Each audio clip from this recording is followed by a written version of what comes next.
Honorable Principal, respected teacher, and dear brother, Assalamu alaikum wa rahmatullahi wa barakatuh. Today is my speech on the unity strength. And all farmers at Pakistan, they always quarrel with each other. The farmer was very worried about them.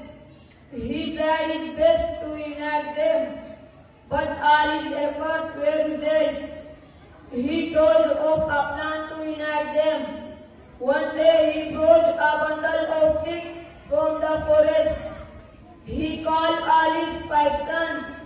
He asked them one by one to break the bundle of sticks. Everyone tried, no one could break it. He asked them one by one to break the bundle of sticks. Now he untied the bundle.